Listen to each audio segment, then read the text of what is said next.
노인네 죽었으면 돈이라도 남기고 가지. 에잇! 노름판에 쓸 돈이 다 떨어진 만석. 하지만 그때 소 한 마리가 절뚝이면서 걸어오는데 뭐야? 주인도 없는 소인가? 이거 팔면 돈이 꽤 되겠는데?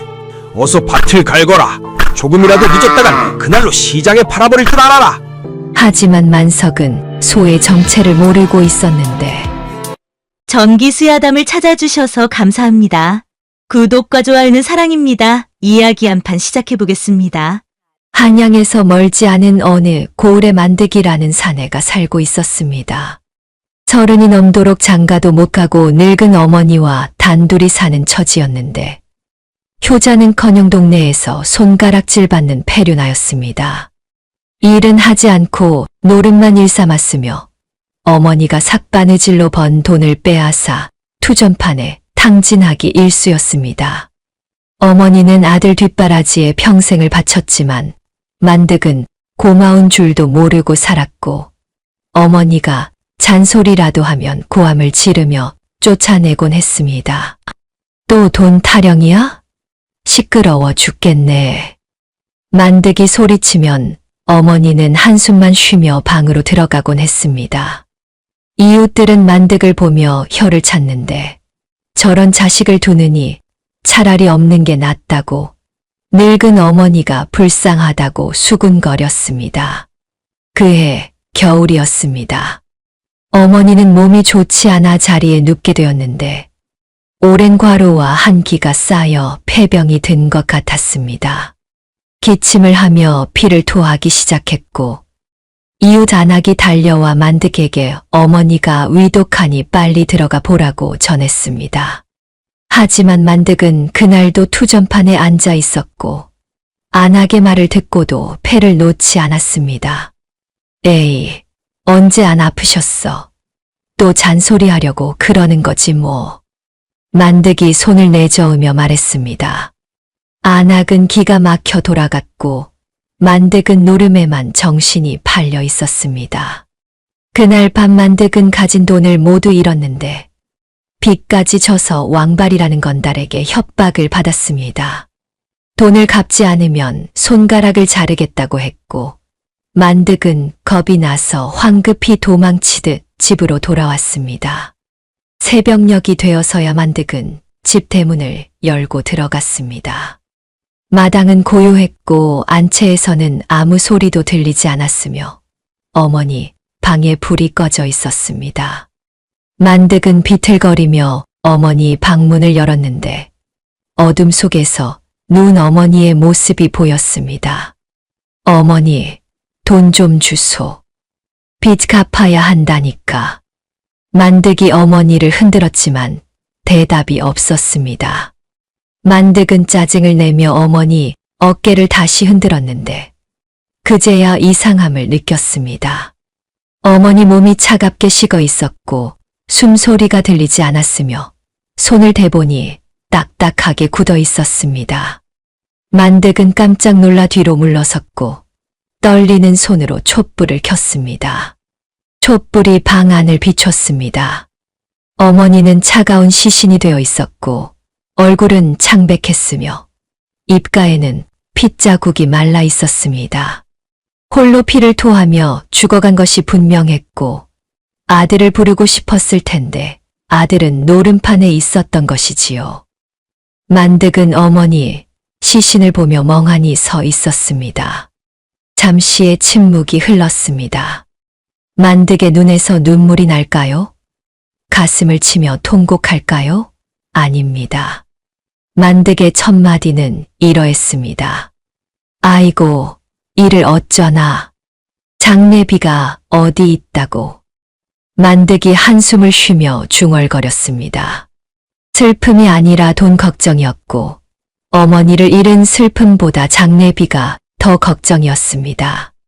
만득은 방 안을 둘러보기 시작했는데 어머니가 숨겨둔 돈이 있지 않을까 싶어서였습니다. 장롱을 뒤지고 이불을 들춰보았으며 심지어 어머니 시신의 옷깃까지 뒤졌습니다. 분명 어디 숨겨놨을 텐데 이렇게 갈 리가 없어.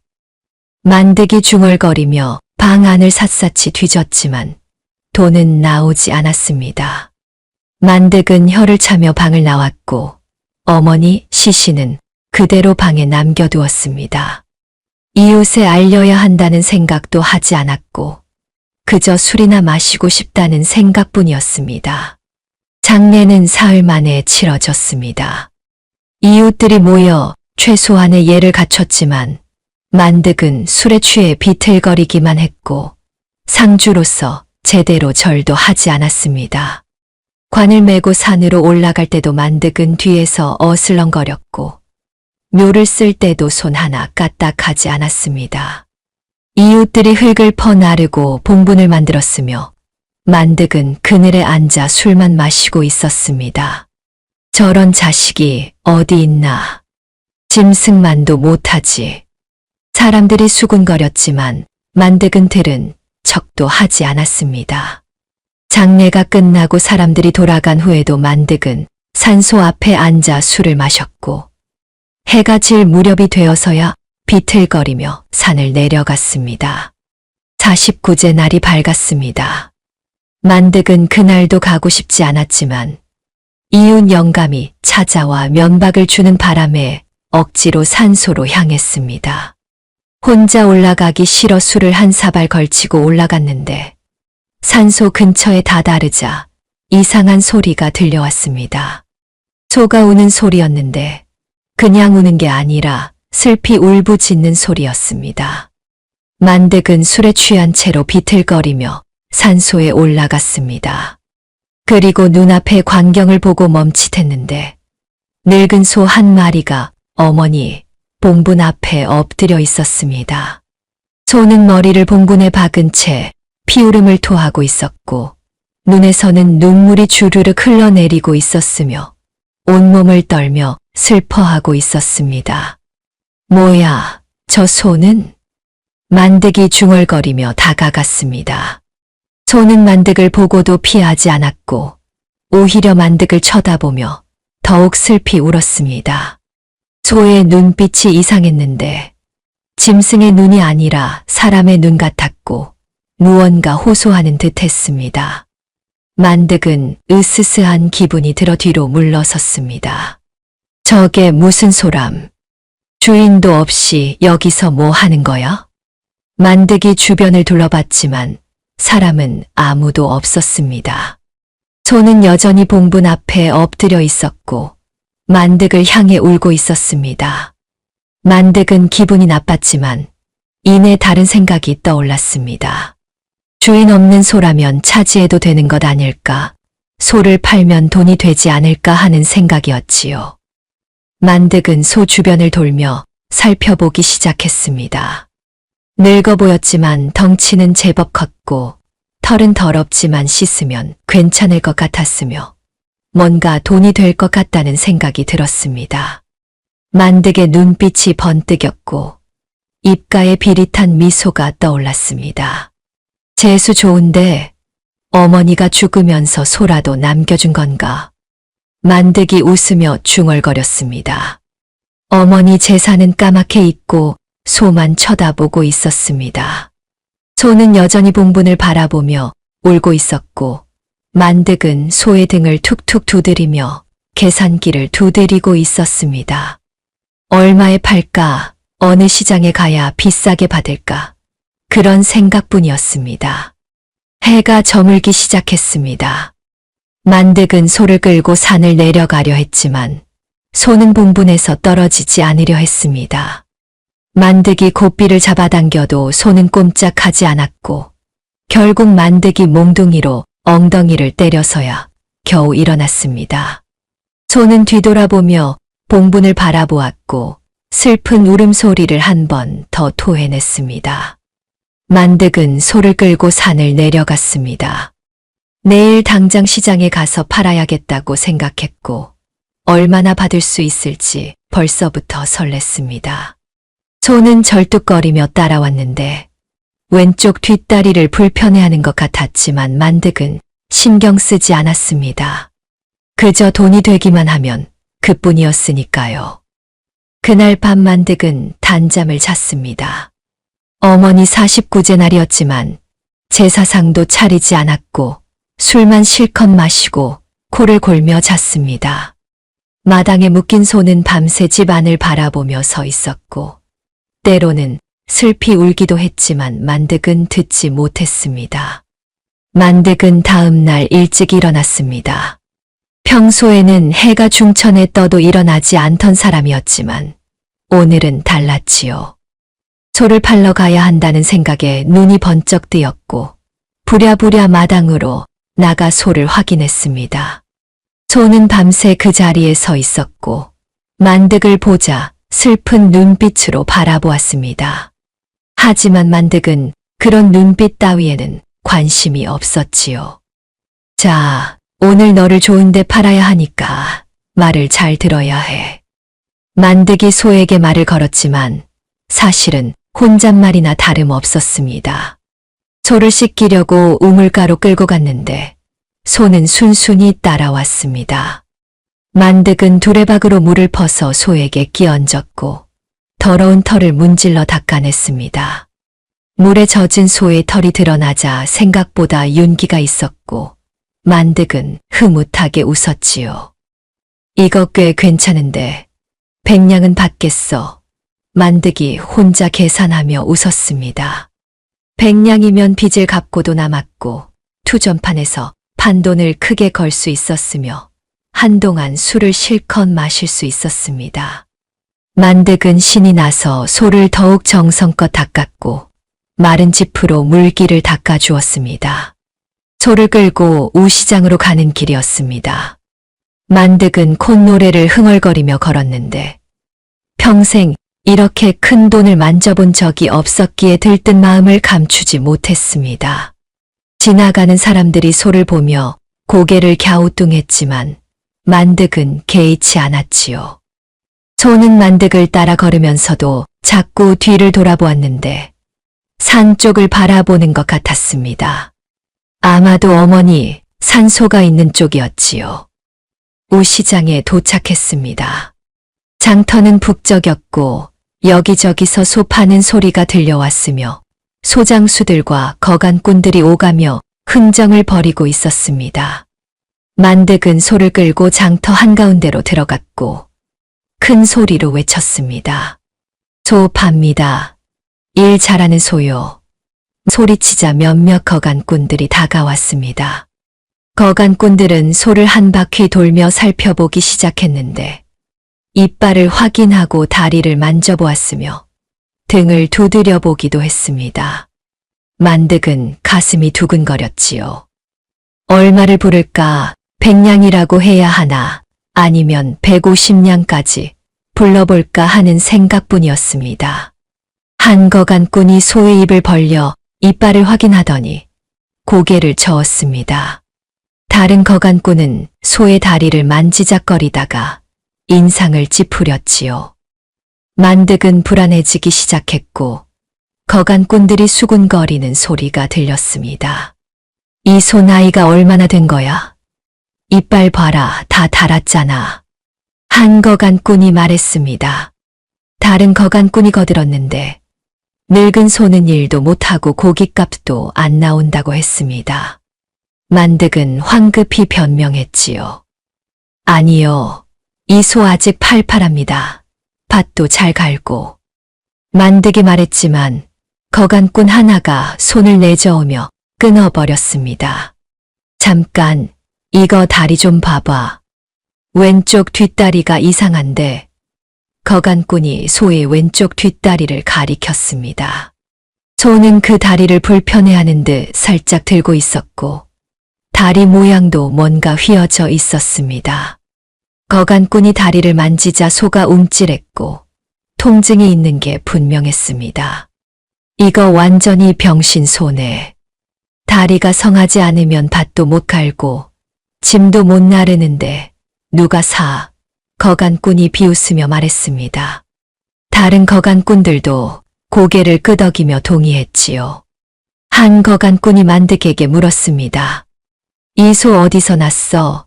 설마 훔친 거 아니지? 거간꾼의 말에 만득은 당황했습니다. 사실 훔친 것이나 마찬가지였지만 그렇다고 말할 수는 없었지요. 만득은 얼버무리며 대답했습니다.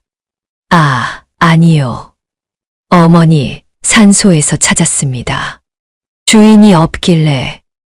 만득의 말에 거간꾼들이 웃음을 터뜨렸습니다. 산소에서 찾았다니 그게 무슨 소리냐며 비웃었지요. 한 거간꾼이 손을 흔들며 말했습니다. 됐어, 됐어. 이 손은 늙고 병들었어. 다리도 절뚝거리는데 일을 제대로 할 리가 없지. 고깃값도 안 나와. 우리는 안 사. 거간꾼이 단호하게 말하고는 돌아섰습니다. 다른 거간꾼들도 하나둘 흩어지기 시작했고 만득은 황급히 붙잡으려 했습니다. 잠깐만요. 값을 깎아드릴게요. 얼마 받고 싶으신데요. 만득이 애원하듯 말했지만 거간꾼들은 거들떠보지도 않았습니다. 한 거간꾼이 뒤돌아서며 한마디 던졌지요. 공짜로 줘도 안 받겠네. 여물값만 아깝지. 꺼져. 거간꾼의 말에 만득은 얼어붙었습니다. 백냥을 받을 줄 알았던 소가 공짜로도 안 팔린다니 믿을 수 없었습니다. 만득은 소를 노려보았는데 소는 여전히 슬픈 눈으로 만득을 바라보고 있었습니다. 똥을 밟았네. 완전히 똥을. 만득이 소에게 욕을 퍼부으며 고삐를 세게 잡아당겼습니다. 소는 비틀거리며 따라왔고 만득은 화가 나서 소의 엉덩이를 발로 걷어찼습니다.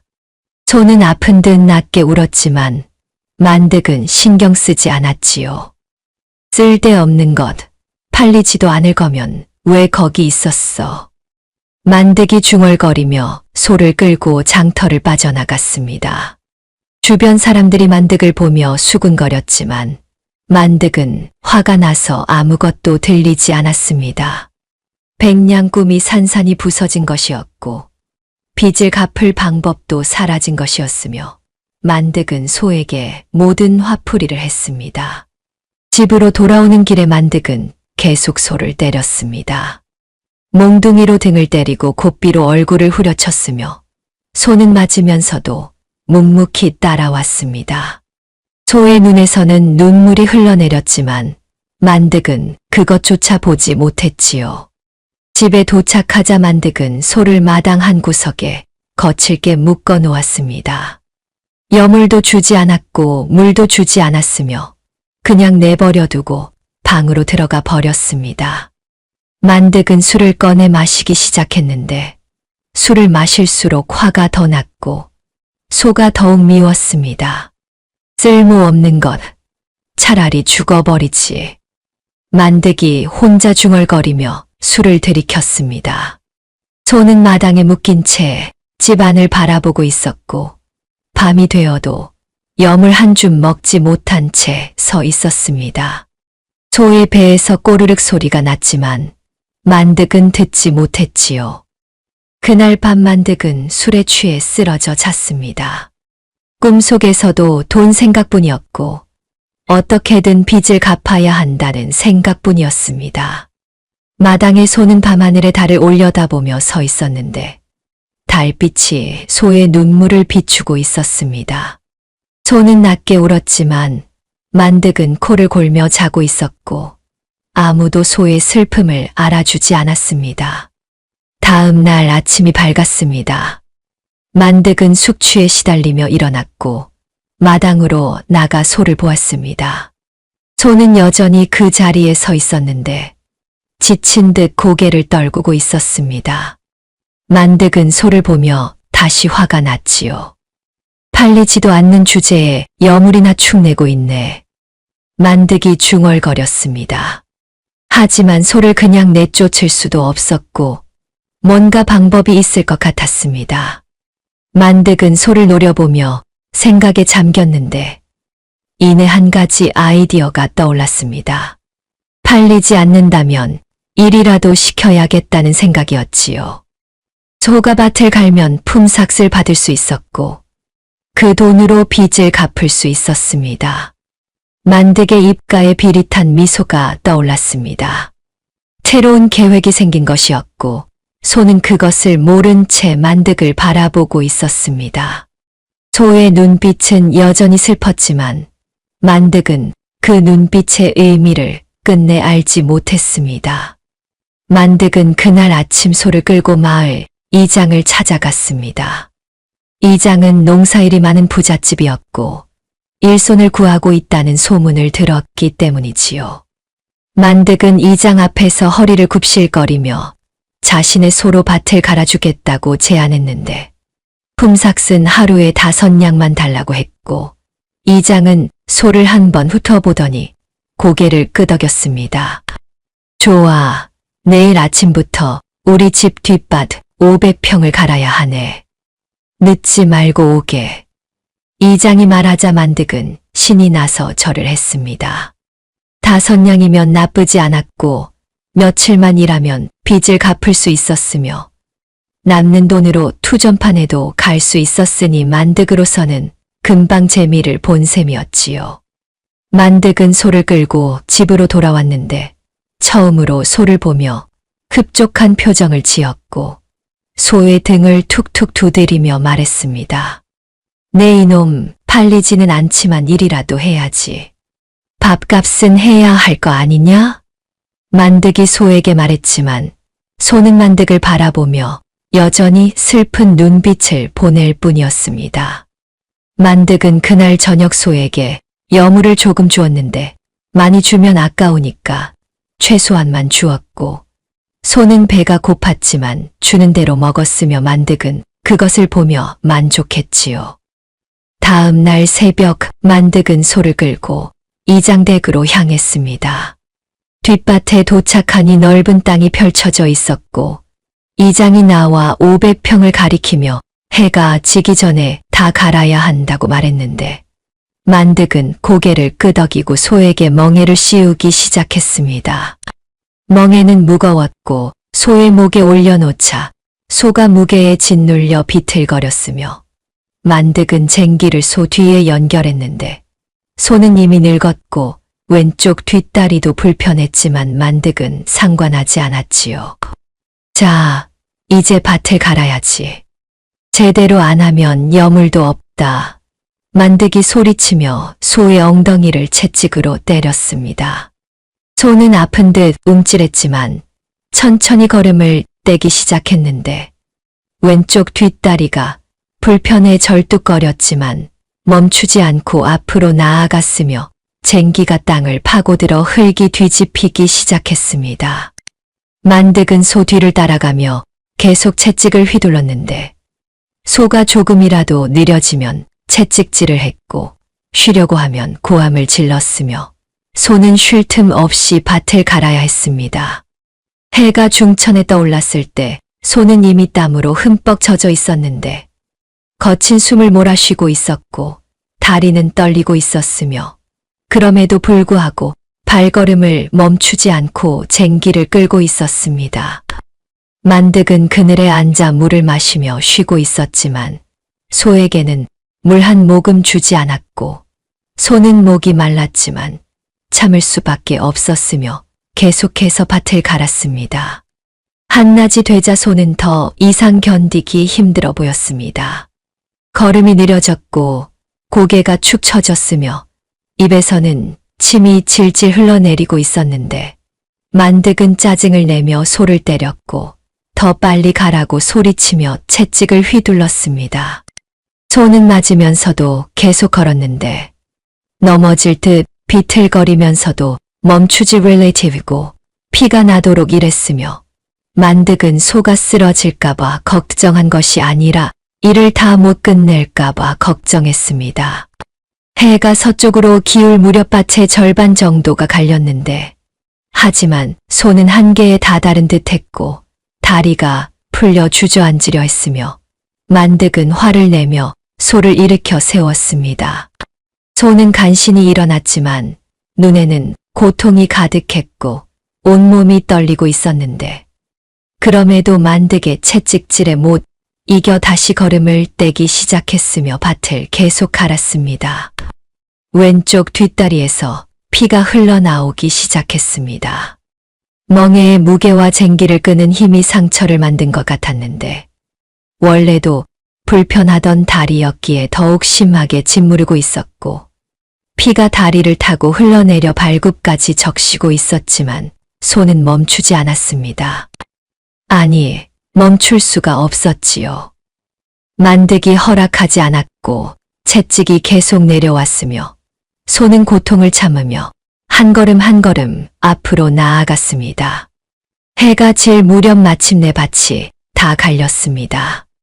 이장이 나와서 확인하고는 만족스러운 표정을 지었고 만득에게 엽전을 건넸는데 만득은 돈을 받아 품속에 넣으며 환하게 웃었고 단양이 손에 쥐어지니 기분이 좋았습니다. 이장은 내일도 오라고 했고 만득은 기꺼이 승낙했는데 돈벌이가 생겼다는 생각에 신이 났고 소를 데리고 온 것이 다행이라고 여겼지요. 소는 그 자리에 주저앉아 있었습니다. 일어설 힘도 없어 보였고 거친 숨을 몰아쉬고 있었으며 온몸이 땀과 먼지로 범벅이 되어 있었는데 만득은 소를 일으켜 세우려 했지만 소는 움직이지 못했고 할 수 없이 한참을 기다린 후에야 소가 간신히 일어났습니다. 집으로 돌아오는 길에 소는 절뚝거리며 천천히 걸었는데 만득은 빨리 가라고 재촉했지만 소는 더 이상 빨리 갈 수 없었고 상처난 다리를 끌며 겨우겨우 걸어갔습니다. 집에 도착하자 만득은 소를 마당에 묶어놓고는 여물도 주지 않고 그대로 방으로 들어가 버렸습니다. 소는 배가 고팠지만 아무 말도 하지 못했고 물도 먹지 못한 채 그 자리에 서 있었는데 온몸이 아파서 누우려 해도 줄이 짧아 제대로 누울 수도 없었으며 그저 고개를 떨군 채 서 있을 뿐이었습니다. 만득은 받은 돈을 세어보며 흡족해했습니다. 5냥이면 나쁘지 않았고 며칠만 더 일하면 빚을 갚을 수 있었으며 그러면 다시 투전판에 갈 수 있다는 생각에 만득은 참을 수가 없었습니다. 당장 투전판에 가고 싶었고 오늘 번 돈으로 판돈을 걸어보고 싶었으며 운이 좋으면 돈을 따서 빚을 한 번에 갚을 수도 있을 것 같았지요. 오늘 운이 좋은데 한 판 해봐야지. 만득이 중얼거리며 돈을 챙겨 들었습니다. 그리고 마당에 묶인 소는 쳐다보지도 않고 집을 나섰는데 소는 지친 몸으로 주인이 나가는 뒷모습을 바라보고 있었습니다. 소의 눈에서는 눈물이 흘러내렸지만 만득은 보지 못했고 소는 하염없이 만득을 바라보다가 고개를 떨구었으며 그대로 그 자리에 쓰러졌습니다. 밤이 깊어갔습니다. 만득은 투전판에서 돈을 잃고 있었고 소는 마당에서 쓰러져 있었는데 소의 상처에서는 피가 계속 흘러나왔지만 아무도 돌봐주지 않았습니다. 소는 고통 속에서도 소리 한 번 내지 않았고 밤하늘의 별을 바라보며 누워 있었는데 어쩌면 하늘에 계신 누군가를 그리워하는 것 같기도 했지요. 다음 날도 마찬가지였습니다. 만득은 소를 끌고 다시 이장댁으로 갔고 소는 다시 하루 종일 밭을 갈았는데 상처가 아물지 않은 채로 일해야 했고 다리는 더욱 심하게 절뚝거렸으며 그럼에도 소는 고통 속에서도 묵묵히 일했습니다. 만득은 품삯을 받아 또다시 투전판으로 달려갔고 소는 또다시 마당에 버려졌는데 이런 날들이 계속 반복되었고 소의 몸은 점점 망가져 갔지만 만득은 알지 못했습니다. 아니, 알려고 하지 않았는지도 모르겠습니다. 그저 돈만 있으면 되는 것이었고 소는 돈을 벌어다 주는 도구일 뿐이었으며 소가 아프든 말든 만득에게는 상관없는 일이었으니까요. 소는 한 번도 저항하지 않았는데 맞아도 굶어도 아파도 묵묵히 일했고 마치 이것이 자신의 운명인 양 만득을 위해 존재하는 것이 당연한 양 모든 것을 참고 견뎠습니다. 소의 눈빛에는 여전히 슬픔이 가득했지만 만득은 끝내 그 눈빛의 의미를 알아차리지 못했고 소가 무엇을 생각하고 있는지 궁금해하지도 않았으며 그저 소가 일만 잘하기를 바랄 뿐이었습니다. 제사장 꿀단지와 몽둥이질 며칠이 지났습니다. 만득은 소를 부려 일을 시키고 품삯을 받아 투전판으로 향하는 일을 반복했는데 처음에는 조금씩 돈을 따기도 했지만 곧 잃기 시작했고 빚은 갚아지지 않고 오히려 늘어나기만 했습니다. 투전판에는 왕발이라는 타짜가 있었는데 교묘한 수법으로 사람들의 돈을 빼앗아 가는 악질 도박꾼이었고 만득은 그의 소나귀에 걸려들어 점점 더 깊은 수렁에 빠져들고 있었습니다. 어느 날 밤이었습니다. 만득은 소가 며칠 동안 벌어온 돈을 모두 품에 넣고 투전판에 갔는데 오늘이야말로 크게 따서 빚을 갚겠다는 욕심에 눈이 멀어 있었습니다. 왕발이는 만득을 보자 음흉한 미소를 지으며 자리를 권했고 만득은 아무것도 모른 채 그 자리에 앉았으며 패가 돌아가기 시작했습니다. 처음에는 이기는 듯 했습니다. 만득은 돈을 조금씩 따기 시작했고 기분이 좋아져 더 큰 판돈을 걸었으며 왕발이는 일부러 지는 척하며 만득의 욕심을 부채질했습니다. 만득은 자신이 오늘 운이 좋다고 착각했고 가진 돈을 모두 판에 걸었는데 바로 그때 왕발이가 술을 썼고 만득은 한순간에 모든 돈을 잃고 말았습니다. 이럴 수가. 한 판만 더 합시다. 만득이 애원했지만 왕발이는 냉정하게 손을 내저었습니다. 돈이 없으면 판에 끼지 말라고 했고 만득은 빚을 더 지고 싶으면 차용증을 쓰라고 했으며 만득은 떨리는 손으로 차용증을 썼습니다. 하지만 그마저도 다 잃었고 만득이 일어설 때는 빚이 2배로 늘어나 있었으며 왕발이는 사흘 안에 돈을 갚지 않으면 손가락을 자르겠다고 협박했습니다. 만득은 비틀거리며 집으로 돌아왔습니다. 술에 취하지도 않았는데 정신이 멍했고 모든 돈을 잃었다는 사실이 믿기지 않았으며 빚이 산더미처럼 쌓였다는 현실이 두려웠습니다.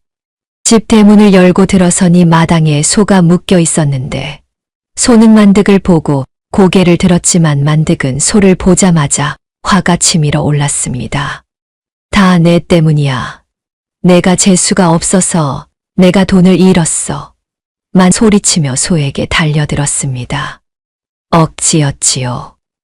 소는 아무 잘못도 없었지만 만득은 화풀이할 대상이 필요했고 마당 한 구석에 있던 몽둥이를 집어들었으며 소를 향해 내리치기 시작했습니다. 몽둥이가 소의 등을 때렸고 소는 아픈 듯 몸을 떨었지만 피하지 않았으며 만득은 계속해서 소를 때렸습니다. 1대, 2대, 10대. 몽둥이질이 계속되었는데 소의 등에서 피가 흘러나오기 시작했고 소는 낮게 울었지만 만득은 멈추지 않았습니다. 화가 풀리지 않았고 억울했으며 세상 모든 것이 자신을 괴롭히는 것 같았고 소에게 화풀이하는 것으로 그 분을 사기려 했지요. 소는 맞으면서도 만득을 피하지 않았는데 오히려 만득을 걱정하는 듯한 눈빛으로 바라보고 있었습니다. 한참을 때리던 만득은 지쳐서 그 자리에 주저앉았습니다. 몽둥이를 내려놓고 거친 숨을 몰아쉬었는데 온몸에 힘이 빠져 더 이상 움직일 수가 없었고 소는 피투성이가 된 채로 서 있었으며 만득은 그것을 보면서도 미안하다는 생각은 하지 않았습니다. 그때였습니다. 소가 갑자기 움직이기 시작했는데 마당 구석 장독대 쪽으로 천천히 걸어가고 있었습니다. 만득은 소가 무엇을 하는지 궁금해서 지켜보았는데 소는 장독대 밑을 뿔로 파기 시작했고 흙이 파헤쳐지면서 무언가 단단한 것이 드러나기 시작했습니다. 만득은 일어나 다가갔고 소가 판 흙 속에서 무언가를 발견했는데 바로 항아리였습니다. 만득은 항아리를 꺼내 뚜껑을 열었습니다. 안에는 엽전이 가득 들어 있었는데 아마도 수백 냥은 되어 보였고 만득은 눈이 휘둥그레졌으며 이것이 어디서 난 것인지 궁금했습니다. 항아리 밑에는 종이 한 장이 있었는데 만득은 그것을 집어들고 읽기 시작했습니다. 어머니의 글씨였습니다. 삭바느질로 평생 모은 돈이고 만득이 장가갈 때 쓰라고 몰래 숨겨둔 것이라고 적혀 있었으며 제발 도박은 하지 말고 바르게 살라는 당부가 적혀 있었습니다. 만득은 종이를 보며 잠시 멈칫했는데 어머니 생각이 스쳐 지나갔고 가슴 한 구석이 찌릿했지만 곧 그것을 털어버렸습니다. 신봤다. 이게 여기 있었구나. 만 환호하며 항아리를 들어 올렸습니다. 어머니의 당부 따위는 머릿속에서 지워졌고 오직 이 돈으로 빚을 갚을 수 있다는 생각뿐이었으며 아니 빚을 갚고 남은 돈으로 다시 투전판에서 한 번 더 해볼 수 있다는 생각마저 들었습니다. 만득은 항아리를 꼭 껴안고 집 안으로 들어갔는데 소는 쳐다보지도 않았고 소가 자신을 위해 그 돈을 찾아준 것인지도 생각하지 않았습니다. 소는 마당에 홀로 남겨졌습니다. 온몸이 상처투성이었고 피가 흘러내리고 있었지만 아무도 돌봐주지 않았으며 소는 고개를 떨군 채 그 자리에 서 있었습니다. 만득은 방 안에서 돈을 세고 있었는데 엽전을 하나하나 세며 얼굴에 미소가 번지고 있었고 500냥이 넘는 큰 돈이었으며 빚을 갚고도 남았습니다. 이제 빚을 갚고 아니 잠깐 이 돈으로 판을 한 번만 더 크게 벌이면 떼돈을 벌 수 있지 않을까 만득이 중얼거렸습니다. 어머니의 당부는 까맣게 잊었고 소가 맞아서 피를 흘리고 있다는 것도 신경 쓰지 않았으며 오직 돈 생각뿐이었습니다. 만득은 돈을 품속에 챙겨 넣고 다시 투전판으로 가려고 일어섰는데 창밖으로 소가 보였지만 고마운 마음은 전혀 들지 않았고 그저 쓸모있는 짐승이라는 생각뿐이었습니다. 밤이 깊어갔습니다. 만득은 돈을 챙겨 들고 집을 나섰고 소는 여전히 마당에 묶여 있었는데 상처에서는 피가 계속 흘러나오고 있었지만 소리 한 번 내지 않았습니다. 소의 눈에서는 눈물이 흘러내렸는데 슬픔 때문이었는지 아픔 때문이었는지 알 수 없었고 소는 하늘의 달을 올려다보며 낮게 울고 있었습니다. 만득은 뒤도 돌아보지 않고 집을 떠났습니다. 어머니가 평생 모은 돈을 들고 다시 투전판으로 향하는 발걸음이었는데 소가 자신을 위해 그 돈을 찾아줬다는 것도 모르고 있었고 소가 얼마나 아픈지도 생각하지 않았으며 그저 오늘 밤 돈을 따서 부자가 되겠다는 망상에 빠져 있을 뿐이었습니다. 만득은 어머니가 남긴 돈을 또다시 투전판에서 날려버렸습니다. 왕바리의 간계에 또 한 번 걸려들었고 돈은 순식간에 사라졌으며 오히려 빚은 더 늘어나 이제는 1000냥이 넘게 되었습니다. 왕바리는 사흘 안에 돈을 갚지 않으면 팔다리를 부러뜨리겠다고 협박했고 만득은 겁에 질려 집으로 도망치듯 돌아왔는데 이제는 정말로 갚을 방법이 없었습니다. 집에 도착한 만득은 마당에 주저앉았습니다. 어찌할 바를 모르고 머리를 쥐어뜯고 있었는데 마당에 묶인 소가 눈에 들어왔습니다. 소는 며칠 전 몽둥이질을 당한 상처가 아직 아물지 않았고 등에는 딱지가 앉아 있었으며 왼쪽 뒷다리는 여전히 불편해 보였지만 그래도 만득을 바라보고 있었습니다. 만득은 소를 보며 한숨을 쉬었는데 이 소라도 팔 수 있다면 좋으련만 병신 소라 팔리지도 않는다는 생각이 들었습니다. 그때였습니다. 대문 밖에서 누군가 기침 소리를 내며 들어오고 있었는데 만득이 고개를 들어보니 낯선 사내가 서 있었습니다. 사내는 허리에 칼을 차고 있었고 얼굴에는 흉터가 가득했으며 온몸에서 피비린내가 나는 듯 했는데 만득은 그가 백정이라는 것을 단번에 알 수 있었습니다. 사내는 마을에서 소문난 악질 백정 칼자국이었고 소나 돼지를 잡아 가죽을 벗기는 일을 하는데 수법이 잔인하기로 유명했으며 사람들이 두려워하는 인물이었습니다. 여기 만득이네 집이 맞나?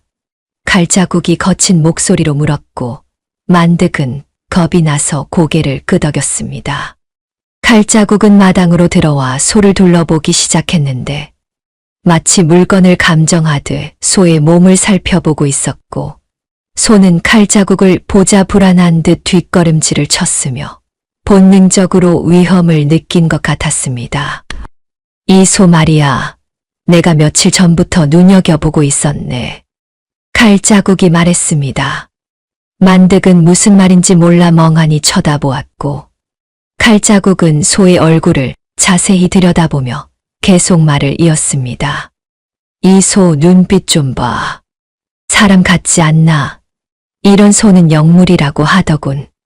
가죽을 벗기면 귀한 양반들이 비싸게 사간다네. 칼자국의 말에 만득의 귀가 번쩍 뜨였습니다. 비싸게 판다니 그 말은 곧 돈이 된다는 뜻이었고 만득은 칼자국을 다시 보았으며 칼자국은 음흉한 미소를 지으며 제안을 꺼냈습니다. 어차피 늙고 병든 소 아닌가. 다리도 저렇게 절뚝거리는데 일도 제대로 못하고 여물만 축내는 짐승이지. 나한테 넘기게. 가죽 값은 쳐주겠네. 칼자국이 말하며 품에서 엽전을 꺼내 흔들어 보였는데 100냥쯤 되어 보였습니다. 만득은 눈이 번쩍 뜨였고 100냥이면 빚의 일부를 갚을 수 있었으며 그것만으로도 왕바리의 소나귀에서 벗어날 수 있을 것 같았습니다. 만득은 칼자국을 보며 고민하기 시작했는데 소를 팔면 돈을 받을 수 있지만 소를 잃으면 더 이상 품삯을 벌 수 없었고 하지만 지금 당장 빚을 갚지 않으면 팔다리가 부러질 판이었습니다. 빚에 몰렸다는 소문 들었네. 왕바리한테 1000냥 빚졌다지. 이 소 넘기면 100냥 주고 나머지는 내가 왕바리한테 말해서 기한을 늘려주도록 하지. 칼자국이 달콤한 제안을 했습니다. 만득은 솔깃했고 고개를 끄덕일 뻔했지만 뭔가 찝찝한 기분이 들어 망설였는데 소를 죽인다는 것이 마음에 걸렸던 게 아니라 소를 잃으면 더 이상 돈을 벌 수단이 없다는 생각 때문이었습니다. 조금만 생각할 시간을 주십시오. 만득이 말했고 칼자국은 코웃음을 치며 고개를 끄덕였습니다. 사흘 안에 결정하라고 했고 그때까지 기다리겠다고 했으며 사라지듯 대문을 나갔습니다. 만득은 마당에 남아 소를 바라보았는데 소는 두려운 듯 몸을 떨고 있었고 만득을 애처롭게 쳐다보고 있었습니다. 이틀이 지났습니다. 만득은 계속 고민했는데 소를 팔면 당장은 편하지만 장기적으로는 손해라는 생각이 들었고 하지만 왕바리의 협박이 두려워 결국 팔기로 마음먹었습니다. 만득은 칼자국을 찾아갔고 소를 넘기겠다고 말했으며 칼자국은 만족스러운 표정으로 내일 아침에 소를 데리러 오겠다고 했습니다. 다음 날 아침 칼자국이 집에 나타났습니다. 허리춤에 큰 칼을 차고 있었고 손에는 도끼를 들고 있었으며 만득은 소의 고삐를 풀어 칼자국에게 넘기려 했습니다. 소는 칼자국을 보자 불안해하기 시작했고 뒷걸음을 쳤으며 만득이 고삐를 잡아당기자 억지로 끌려가기 시작했습니다. 그때였습니다. 소가 갑자기 발버둥을 치기 시작했는데 지금까지 한 번도 저항한 적이 없던 소가 처음으로 미친 듯이 날뛰기 시작했습니다. 고삐를 잡아채며 뒤로 물러섰고 칼자국을 향해 뿔을 들이대며 위협했으며 눈에는 분노와 슬픔이 동시에 담겨 있었습니다. 만득은 깜짝 놀라 고삐를 놓쳤고 손은 칼자국을 향해 돌진하려는 듯 했으며 칼자국도 당황하며 뒤로 물러섰습니다. 이놈이 미쳤나. 칼자국이 소리치며 칼을 빼들었습니다. 하지만 소의 기세가 예사롭지 않았고 마치 사람처럼 분노하는 모습이 무서웠으며 칼자국은 본능적으로 두려움을 느꼈습니다. 소는 칼자국을 노려보며 낮게 울부짖었는데 짐승의 울음이 아니라 뭔가 간절한 것을 호소하는 듯 했고 칼자국은 소름이 돋아 뒤로 물러섰습니다. 만득도 소의 모습에 압도되었습니다. 순하기만 하던 소가 이렇게 무서울 수 있다는 것이 믿기지 않았고 소의 눈빛에는 뭔가 간절함이 담겨 있었으며 만득은 말로 표현할 수 없는 이상한 감정을 느꼈습니다.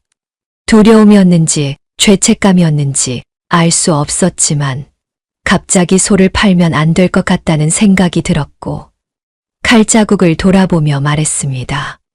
죄송합니다. 다시 생각해보니 다음에 팔겠습니다. 만득이 말하자 칼자국은 화를 냈습니다. 약속을 어긴다고 소리쳤고 돈까지 준비해왔다며 따졌으며 하지만 소가 여전히 위협적으로 서 있는 것을 보고는 할 수 없이 물러섰습니다. 칼자국은 침을 뱉으며 대문을 나갔고 언젠가 반드시 저 소를 손에 넣겠다고 중얼거렸으며 만득은 그 뒷모습을 보며 한숨을 쉬었습니다. 소는 칼자국이 사라지자 진정되기 시작했습니다. 거친 숨을 몰아쉬며 고개를 떨구었고 온몸에서 힘이 빠져나가는 듯 했으며 만득에게 다가와 고개를 숙였습니다. 만득은 소의 머리를 보며 멍하니 서 있었는데 뭔가 중요한 것을 놓친 것 같았지만 무엇인지 알 수 없었고 소가 왜 그렇게 저항했는지 이해할 수 없었습니다. 이상한 놈. 죽기 싫었나 보지. 만득이 중얼거렸습니다.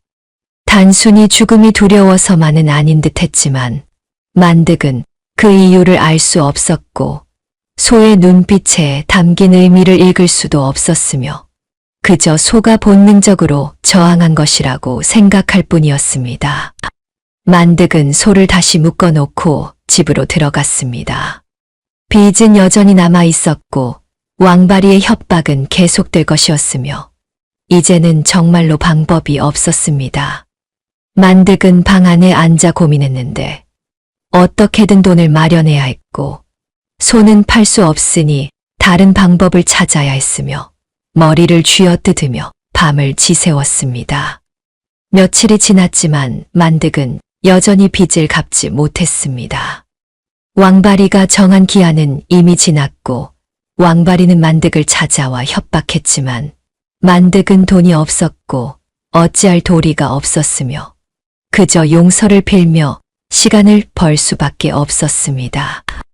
왕바리는 만득의 사정을 듣는 척하며 며칠만 더 기다려주겠다고 했지만 눈빛에는 음흉한 빛이 감돌고 있었고 입가에는 비릿한 미소가 번지고 있었습니다.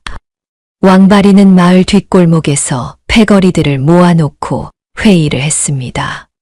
만득에게 빚을 갚을 능력이 없다는 것을 알고 있었고 이대로 기다리면 돈을 받을 수 없다는 것도 알고 있었으며 그렇다면 다른 방법을 써야 한다고 생각했습니다.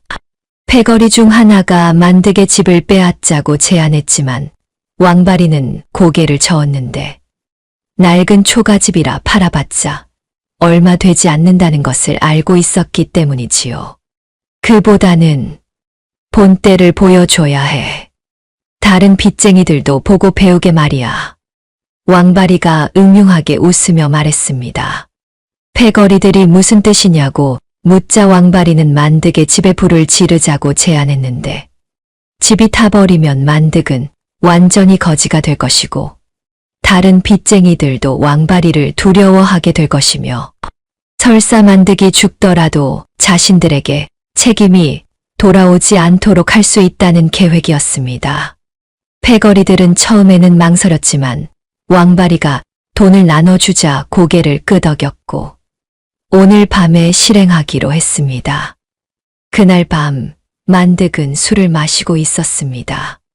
걱정을 잊고 싶어서 술을 마셨고 술을 마실수록 걱정이 더 커졌지만 멈출 수가 없었으며 결국 방 안에서 술에 취해 쓰러져 버렸습니다. 코를 골며 깊이 잠들었는데 밖에서 무슨 일이 일어나는지 전혀 알지 못했고 손은 마당에 묶인 채 밤하늘의 달을 바라보며 서 있었습니다. 한밤중이 되었습니다. 왕바리와 패거리 넷이 만득의 집담을 넘어 들어왔는데 검은 옷을 입고 얼굴을 가렸으며 손에는 기름 단지와 횃불을 들고 있었습니다. 소는 낯선 사람들을 보고 불안해하며 낮게 울었지만 왕바리는 소를 보고도 신경 쓰지 않았고 패거리들에게 빨리 일을 처리하라고 명령했습니다. 패거리들은 집 주위에 기름을 뿌리기 시작했습니다.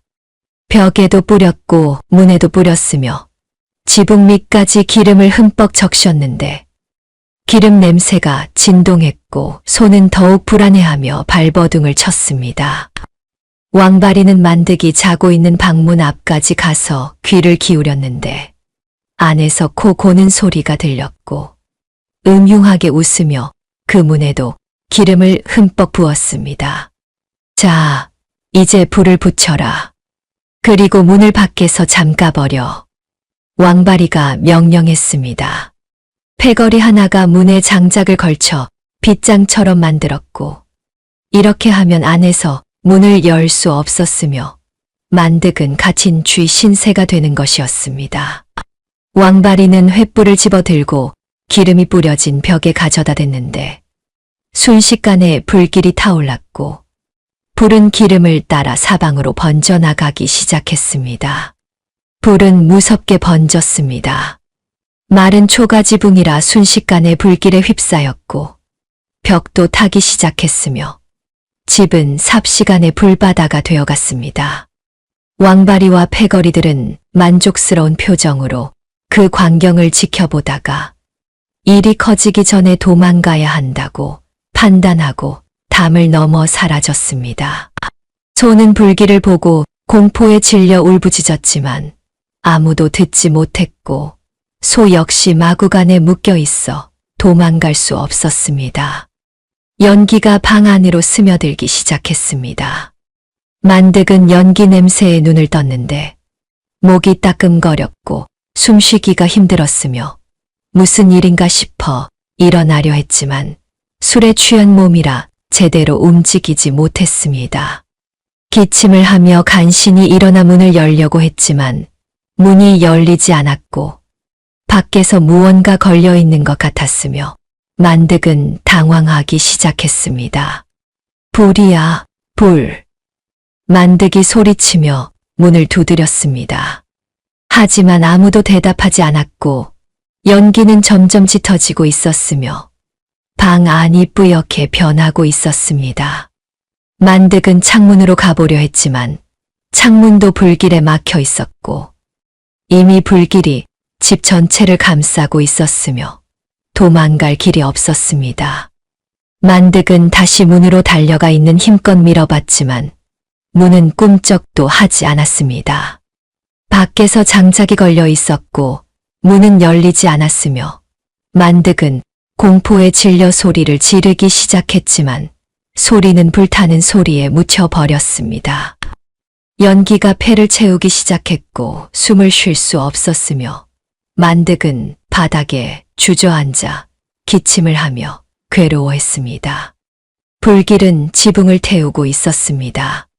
석가래가 타들어가며 삐걱거리는 소리가 났고 곧 무너질 것 같았으며 만득은 죽음을 눈앞에 두고 있었습니다.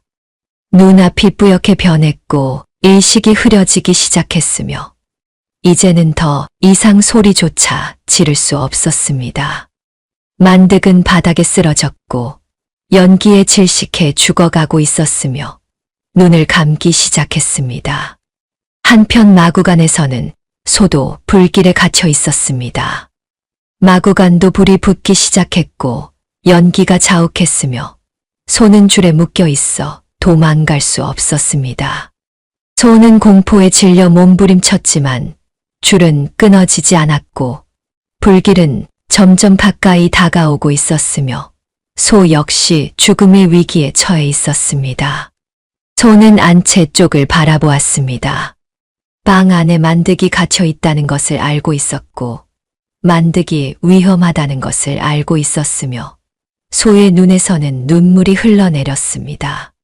소는 다시 한번 몸부림을 쳤는데 이번에는 온 힘을 다해 줄을 끊으려 했고 목이 졸리고 살점이 벗겨져도 멈추지 않았으며 필사적으로 발버둥을 쳤습니다.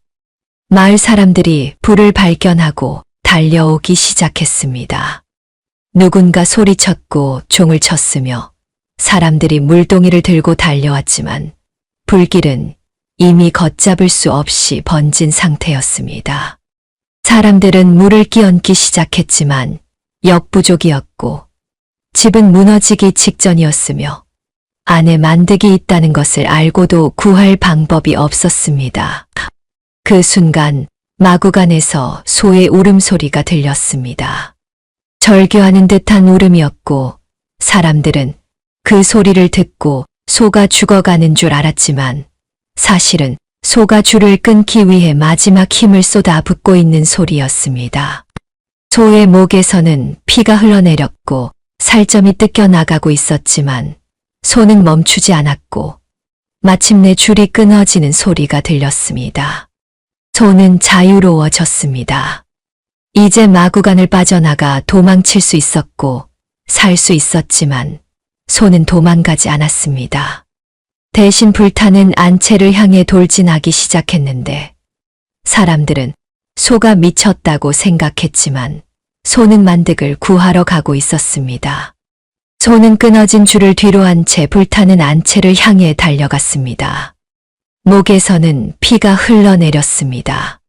줄을 끊으며 살점이 뜯겨나갔고 붉은 살이 드러나 있었지만 소는 멈추지 않았습니다.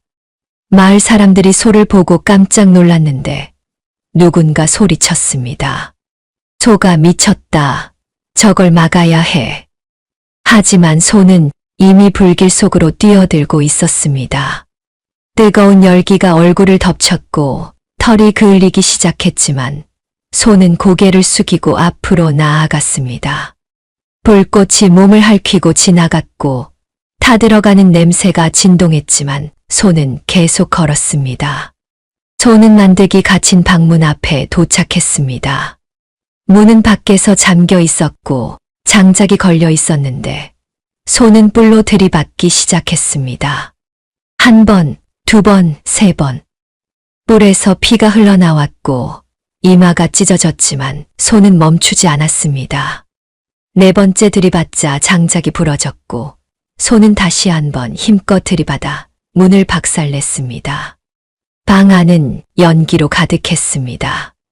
만득은 바닥에 쓰러져 있었고 의식을 잃은 상태였습니다. 소는 연기 속으로 들어가 만득에게 다가갔는데 폐가 타들어가는 것 같았지만 참았습니다. 뿔과 머리로 만득을 밀어 올렸고 몇 번을 시도한 끝에 겨우 만득을 등에 올릴 수 있었습니다. 그때 천장에서 불타는 석가래가 무너져 내렸습니다. 소는 재빨리 몸을 돌려 등으로 받아냈는데 만득을 지키기 위해서였지요. 뜨거운 불덩이가 소의 가죽을 태웠고 지글거리는 소리가 났으며 살이 익는 냄새가 났습니다. 소는 고통에 몸부림쳤지만 만득을 떨어뜨리지 않았고 이를 악물고 석가래를 밀어냈습니다. 소는 방을 빠져나와 마당을 향해 걸어갔습니다. 하지만 길목은 불길로 가득했고 기둥들이 쓰러질 듯 흔들리고 있었으며 지붕이 무너져 내리고 있었습니다. 소는 뒤틀거리며 그 사이를 지나갔는데 떨어지는 불덩이를 피하고 무너지는 기둥을 돌아가며 한 걸음씩 나아갔습니다. 온몸이 화상을 입어갔지만 소는 자신의 몸으로 만득을 감싸며 불을 막아냈습니다. 또 하나의 석가래가 떨어졌습니다. 이번에는 더 크고 무거웠는데 소는 고개를 숙여 뿔로 받아냈습니다. 뿔이 부러지는 소리가 났고 피가 폭포처럼 쏟아졌지만 소는 비틀거리면서도 쓰러지지 않았습니다. 젓가래를 밀어내고는 다시 걸음을 옮겼지요. 마침내 마당에 도착했습니다. 마을 사람들이 둘러싸고 있었고 누군가 놀라며 소리쳤습니다. 만드기를 구했다. 소는 조심스럽게 몸을 낮춰 만득을 땅에 내려놓았습니다. 만득은 여전히 의식이 없었지만 숨은 쉬고 있었습니다. 소는 만득이 무사한 것을 확인하고는 옆에 주저앉았는데 더 이상 힘이 남아있지 않았습니다. 온몸이 화상으로 뒤덮여 있었고 피가 흘러나오고 있었습니다. 소는 고개를 돌려 만득을 바라보았습니다. 그리고 자신의 혀로 만득의 얼굴을 핥기 시작했는데 화상을 입은 혀였지만 정성스럽게 그 으름을 닦아주고 있었습니다. 소의 혀가 뺨을 훑었고 이마를 닦았으며 입가를 조심스럽게 닦아주었는데 마치 어머니가 아기를 씻기는 것 같았습니다. 한참을 핥아주던 소는 잠시 멈췄습니다. 숨이 가빠지고 있었고 몸에서 힘이 빠져나가는 것을 느끼고 있었습니다. 이제 얼마 남지 않았다는 것을 알고 있었지만 소는 만득이 깨어날 때까지 기다리고 싶었습니다. 필사적으로 의식을 붙잡고 있었지요. 만득의 손가락이 꿈틀거렸습니다. 의식이 돌아오기 시작한 것이었고 얼굴을 찡그리며 기침을 했으며 천천히 눈을 떴습니다. 만득은 흐릿한 눈으로 주변을 둘러보았는데 자신이 마당에 누워있다는 것을 알았고 고개를 돌리자 소가 옆에 있는 것을 보았습니다. 소, 너, 만득이 중얼거렸습니다. 소는 온몸이 새까맣게 그을려 있었고 가죽이 여기저기 타서 벗겨져 있었으며 피투성이가 되어 있었습니다. 만득은 소가 자신을 구한 것이라는 것을 알 수 있었고 소의 눈을 들여다보았습니다. 소는 만득을 바라보며 희미하게 미소 짓는 것 같았습니다. 소의 눈빛에는 안도와 기쁨이 담겨 있었고 만득이 깨어난 것을 보고 만족하는 듯 했으며 이제 할 일을 다 했다는 듯한 평온함이 있었습니다. 소는 천천히 고개를 숙여 만득의 손 위에 얹었고 만득은 떨리는 손으로 소의 머리를 쓰다듬었습니다. 그 순간 소의 몸이 축 늘어졌습니다. 힘이 완전히 빠져나간 것이었고 소는 옆으로 쓰러졌으며 크고 무거운 몸이 땅에 닿는 소리가 둔탁하게 울렸습니다. 소야, 소야. 만득이 소리쳤습니다. 소를 흔들었고 이름을 불렀지만 소는 대답하지 않았습니다. 소의 눈은 감겨 있었고 가슴은 더 이상 오르락내리락 하지 않았으며 숨을 쉬지 않고 있었습니다. 만득은 소의 가슴에 귀를 대보았지만 심장 소리가 들리지 않았고 소는 이미 숨을 거둔 것이었습니다. 만득은 소의 시신을 끌어안고 울기 시작했습니다. 왜 우는지 자신도 알 수 없었지만 눈물이 멈추지 않았고 가슴 한 구석이 무너져 내리는 것 같았으며 뭔가 소중한 것을 잃어버린 것 같았습니다. 마을 사람들은 그 광경을 보며 눈물을 훔쳤는데 짐승이 사람을 구하기 위해 목숨을 버렸다는 것이 믿기지 않았고 모두가 숙연한 표정으로 소의 시신을 바라보았습니다. 해가 뜨기 시작했습니다. 불은 거의 꺼졌고 집은 잿더미가 되어 있었으며 만득은 여전히 소의 시신을 안고 있었습니다. 소의 몸은 완전히 식어 있었고 만득은 소를 놓아주지 못하고 있었는데 놓아주면 정말로 영영 떠나보내는 것 같아서였습니다. 미안해. 정말 미안해. 만득이 속삭였습니다. 무엇이 미안한지 자신도 정확히 알 수 없었지만 그저 미안하다는 말밖에 할 수 없었고 소가 자신을 위해 목숨을 바쳤다는 것이 믿기지 않았으며 자신은 소에게 무엇을 해준 것이 있는지 돌아보니 부끄러웠습니다. 만득은 그제야 소의 왼쪽 뒷다리를 자세히 보게 되었습니다. 화상을 입어 털이 다 타버린 상태였는데 다리의 모양이 이상하게 휘어져 있는 것이 또렷하게 보였고 오래된 상처인 듯 뼈가 제대로 붙지 않은 것 같았으며 그래서 항상 절뚝거렸던 것이었습니다. 만득은 그 다리를 보며 뭔가 이상한 느낌을 받았는데 어디선가 본 것 같았지만 무엇인지 떠오르지 않았습니다. 만득은 고개를 떨구고 다시 소를 끌어안았습니다. 이제는 정말로 모든 것을 잃어버린 것 같았지요. 집도 없고 소도 없으며 빚만 남았습니다. 하지만 이상하게도 그런 것들은 중요하지 않았고 오직 소를 잃었다는 슬픔만이 가슴을 짓누르고 있었으며 만득은 소의 시신을 안고 하염없이 울고 있었습니다. 만득은 정신을 잃었습니다. 연기를 너무 많이 마셨고 몸도 지쳐 있었으며 소의 시신을 끌어안고 울다가 그대로 기절해 버렸습니다. 마을 사람들이 만득을 집으로 옮겼고 이웃 영감의 방에 눕혔으며 의원을 불러 치료를 받게 했습니다. 만득은 하루 종일 깨어나지 못했고 열에 들떠 헛소리를 하기도 했으며 밤이 깊어서야 겨우 잠이 들었습니다. 만득은 꿈을 꾸었습니다. 어두운 길을 걷고 있었습니다. 앞도 보이지 않고 뒤도 보이지 않았으며 어디로 가야 할지 알 수 없었습니다. 만득은 두려웠지만 계속 걸었고 한참을 걷다 보니 저 멀리 누군가 서 있는 것이 보였습니다. 가까이 다가가자 그 사람이 누군지 알 수 있었습니다. 어머니였습니다. 하지만 어머니의 모습은 끔찍했는데 온몸에 화상을 입고 있었고 얼굴도 새까맣게 그을려 있었으며 옷은 타서 누더기가 되어 있었습니다. 어머니는 만득을 보고 미소를 지었지만 그 미소는 슬퍼 보였습니다. 어머니, 만득이 다가가려 했지만 어머니는 손을 내저었습니다. 가까이 오지 말라는 뜻이었고 만득은 그 자리에 멈춰 섰습니다.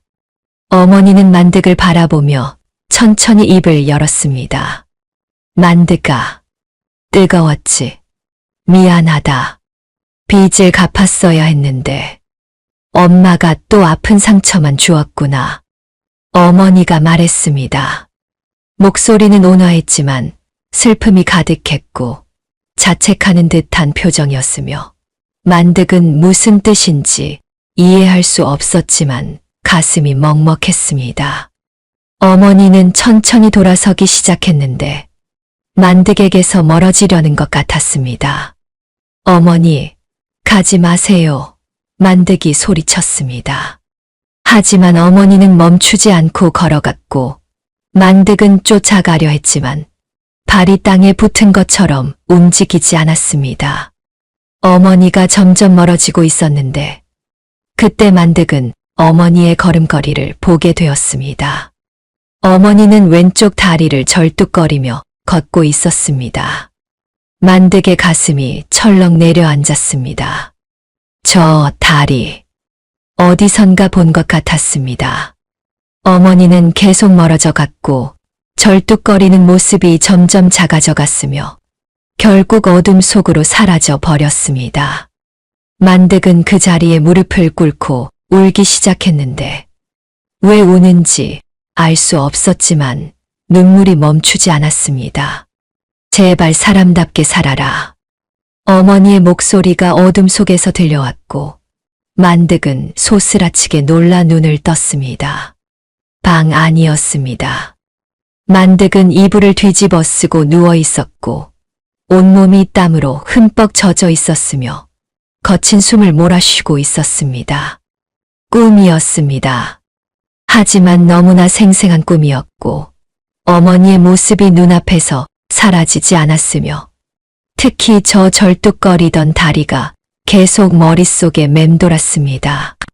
만득은 벌떡 일어났습니다. 소를 봐야겠다는 생각이 들었고 꿈에서 본 어머니의 다리와 무언가 연결되는 것 같았으며 확인하지 않으면 안 될 것 같았습니다. 만득은 비틀거리며 방을 나섰고 마당으로 향했습니다. 마당 한 구석에 소의 시신이 놓여 있었습니다. 마을 사람들이 가만히로 덮어놓았지만 커다란 몸은 가려지지 않았고 만득은 다가가 가만히를 걷어냈습니다. 소는 여전히 새까맣게 타 있었고 차갑게 식어 있었으며 만득은 소의 얼굴을 보며 잠시 멈칫했습니다.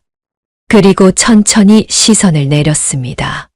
소의 왼쪽 뒷다리를 보기 위해서였습니다. 다리가 보였습니다. 화상을 입어 털이 모두 타버렸고 그래서 다리의 모양이 또렷하게 드러나 있었습니다.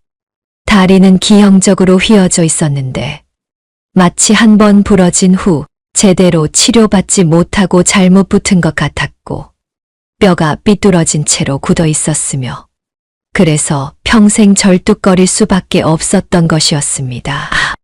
만득은 그 다리를 보며 얼어붙었습니다. 기억이 떠올랐습니다. 어머니가 살아계실 때 어느 겨울날 빙판길에서 넘어지셨던 일이 생각났습니다. 만득은 그날 도박을 하러 나가던 길이었고 어머니가 쓰러진 것을 보고도 그냥 지나쳤으며 어머니는 혼자 일어나 절뚝거리며 집으로 돌아오셨습니다. 그 후로 어머니는 평생 왼쪽 다리를 절뚝거리셨고 걸을 때마다 고통스러워 하셨으며 만득은 그것을 알면서도 신경 쓰지 않았습니다. 어머니의 다리도 저렇게 휘어져 있었습니다. 똑같았습니다. 만득의 손이 떨리기 시작했습니다. 소의 다리를 만져보았는데 차갑게 식어 있었고 휘어진 뼈가 손에 느껴졌으며 만득의 머릿속이 하얗게 변했습니다. 며칠 전 우시장에서 장사꾼들이 말한 것이 떠올랐습니다. 병신소, 다리가 이상하다. 값어치가 없다. 만득은 그때 그 다리를 보고도 아무 생각이 없었고 그저 팔리지 않는 하자 상품이라고만 여겼으며 그것이 어머니의 다리와 같은 것인지 전혀 몰랐습니다. 아니, 알 수 없었습니다. 어떻게 알았겠습니까? 소가 어머니일 줄을 누가 알았겠습니까? 하지만 이제는 알았습니다. 모든 것이 맞아떨어지기 시작했습니다. 산소에서 울고 있던 소. 어머니를 그리워하던 것이 아니라 자신이 어머니였던 것입니다. 주인 없이 떠돌던 소. 사실은 돌아가신 어머니가 다시 돌아온 것이었습니다. 묵묵히 일하고 맞으면서도 참았던 소.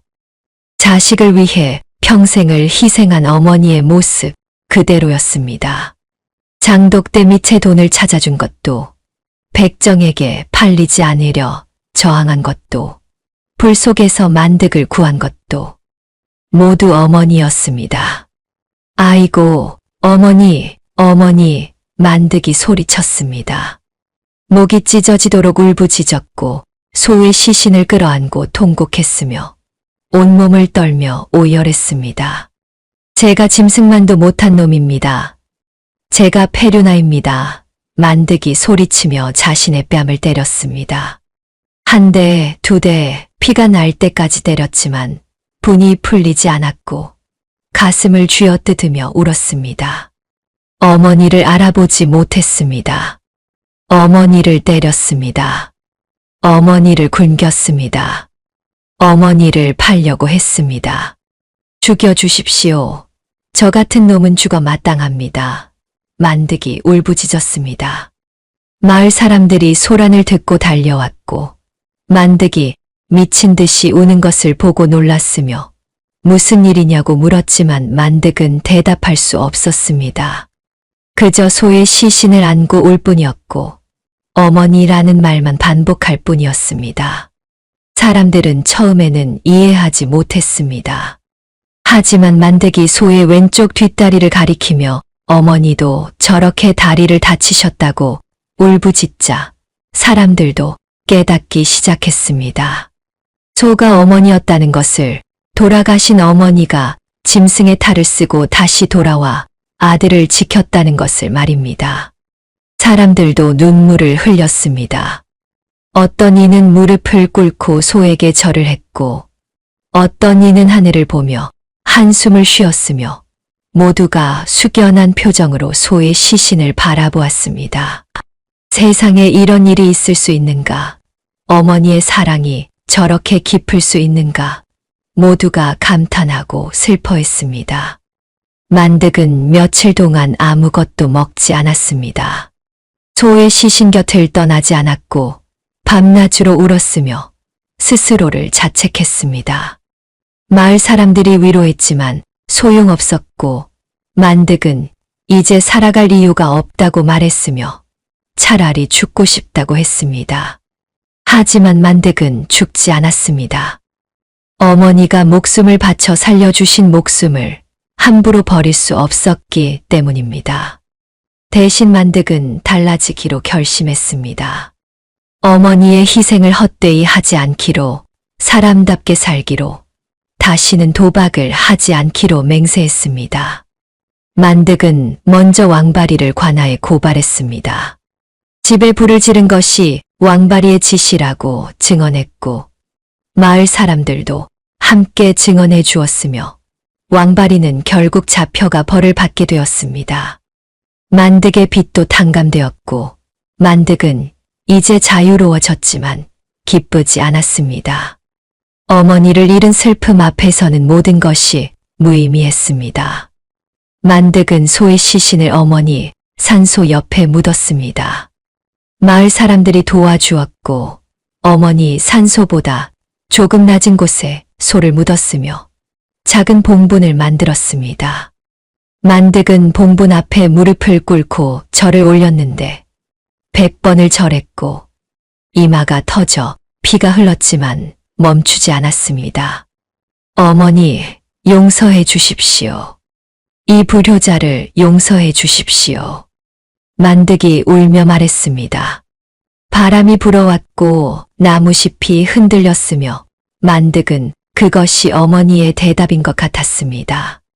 어머니는 항상 자신을 용서해 주셨고 끝까지 사랑해 주셨으며 목숨까지 바쳐 지켜주셨습니다. 그날부터 만득은 달라졌습니다. 도박을 완전히 끊었고 성실하게 일하기 시작했으며 남의 밭을 갈아주고 품삯을 받아 생계를 유지했습니다. 매일 아침 어머니와 소의 산소를 찾아가 풀을 뜯어 올렸고 절을 올리고 이야기를 나누었으며 오늘 하루도 열심히 살았다고 보고했습니다. 세월이 흘렀습니다. 만득은 이제 꼬부랑 노인이 되었습니다. 머리는 허옇게 새었고 등은 굽었으며 주름이 가득했지만 여전히 매일 산소를 찾아갔습니다. 오늘도 만득은 산을 올라가 어머니와 소의 산소 앞에 섰고 무릎을 꿇고 절을 올렸으며 소의 봉분을 쓰다듬었습니다. 어머니, 오늘도 왔습니다. 만득이 중얼거렸습니다. 목소리는 떨렸지만 온화했고 눈가에는 눈물이 맺혀 있었지만 미소를 짓고 있었습니다. 만득은 소의 봉분에 이마를 대고 속삭였습니다. 어머니, 다음 생에는 제 딸로 태어나세요. 제가 등골 빠지게 일해서 비단옷 입히고 업어 키우겠습니다. 맛있는 것 많이 먹이고 따뜻하게 재우고 평생 편하게 해드리겠습니다.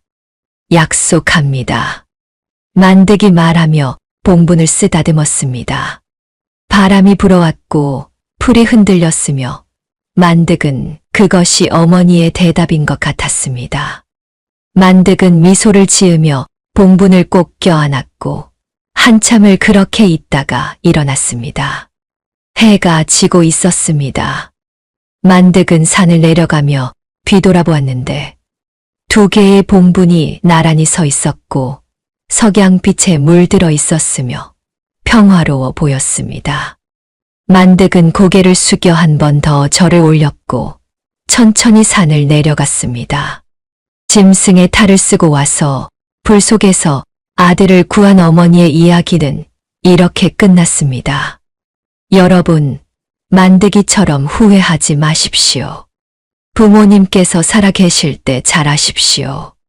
효도는 때가 있는 법이고, 그 때를 놓치면 평생 가슴에 한을 품고 살게 되는 법입니다.